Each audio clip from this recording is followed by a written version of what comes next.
जय हिंद।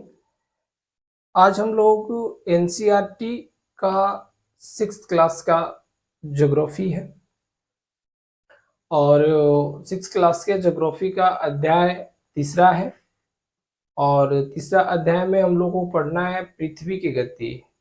हम लोग अक्सर जानते हैं कि रात और जो दिन होता है ये पृथ्वी की गति के कारण होता है। पृथ्वी अपने अक्ष पे गोल गोल घूमती है। पृथ्वी की दो गतियां होती है, एक घूर्णन गति होता है, एक परिक्रमा गति होता है।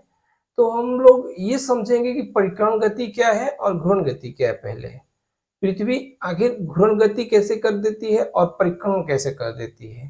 तो परिक्रमण का अर्थ ये होता है कि पृथ्वी जो है परिक्रमण सूर्य को करती है, मतलब कि पृथ्वी एक जगह न रहकर वो पूरे 365 जो दिन लगता है, जिसको हम एक वर्ष बोलते हैं, एक वर्ष कहते हैं। तो एक वर्ष का मतलब हो गया 365 दिन या 365 दिन। तो 365 दिन में वो क्या करती है कि एक जगह से देखिए, आइए हम लोग समझते हैं इस चीज को। एक जगह से, जैसे कि मान लीजिए कि आपको दिख रहा होगा कि ये सूर्य है, ठीक है, ये क्या है, सूर्य है। अब सूर्य क्या है कि सूर्य तो अपनी जगह पे है, ये भी भाई घूमते हैं अपनी जगह पे, लेकिन इसको नहीं हम लोग जानेंगे, पहले जानना है पृथ्वी को। तो पृथ्वी क्या करती है कि यहां से स्टार्ट करेगी, मान लो कि यहां से स्टार्ट की पृथ्वी और यहां तक आने में इसको यहां से ऐसे ऐसे करके घूम घूम कर, मतलब घूमते घूमते घूमते घूमते घूमते घूमते फिर इस जगह पे आना है। तो जैसे इस जगह पर आ जाएगी तो इसी को हम लोग बोलते हैं परिकरण, ठीक है ना, परिकरण इसको बोलते हैं। लेकिन अगर पृथ्वी अपने ही अक्ष पे गोलाकार घूमती है, अपने ही अक्ष पे गोलाकार घूमती है, तो इसी को हम लोग घूर्णन बोलते हैं। क्या बोलते हैं इसको? घूर्णन गति बोलते हैं। तो आप समझ गए होंगे कि परिक्रमण का अर्थ होता है ये कि पृथ्वी सूर्य की चारों तरफ चक्कर लगाती है, और घूर्णन का मतलब होता है कि पृथ्वी अपने ही अक्ष पे गोल घूमती है। तो जो घूर्णन होता है इसका घूमने समय इसमें क्या होता है कि 24 घंटा लेती है अपने को यहां से लेके यहां तक चक्कर लगाने में, अपने घूर्णन करने में 24 घंटा लेती है, जिसमें कि हम लोगों को 12 घंटे का रात हो जाता है और 12 घंटे का दिन होता है। तो इस चीज के भी बारे में बताएंगे। अभी पहले हम इसको समझ लें, ठीक है। तो ये जानकारी हो गया आप लोगों को, पृथ्वी की गति हो जो दो तरह की है, एक परिक्रमण और एक घूर्णन, ठीक है। आगे चलते हैं, चलिए ध्यान दीजिए इस पे। अब आगे क्या है कि घूर्णन गति रोटेशन, देखिए यहाँ लिख रहे हैं कि पृथ्वी अपनी धुरी और पश्चिम से पूरब की ओर घूमती है। पृथ्वी जो अपनी धुरी पे है वो पश्चिम से पूरब की तरफ घूमती है, लेकिन एक चक्कर पूरा करने में कितने दिन लग जाता है? एक दिन, मतलब कि 24 घंटे। 24 घंटे में हम लोगों को एक दिन होता है, ठीक है। और पृथ्वी अपने धुरी पर किस दिशा से किस दिशा से घूमती है? तो याद रखिएगा, पश्चिम से पूरब की ओर घूमती है, मतलब कि पश्चिम इधर है और पूरब ये है, तो पश्चिम से ऐसे करके घूमती है, ठीक है। अब देखिए कि गति की औसत चाल लगभग, अब ये समझ लीजिए कि पृथ्वी कितना स्पीड से अपने घूर्णन गति को करती है। तो याद रखिएगा, पृथ्वी जो है घूर्णन गति जो है, गति की जो इसकी औसत चाल है पृथ्वी की, कितना स्पीड से चलती है, तो 1670 किलोमीटर प्रति घंटा विषुवत रेखा पे।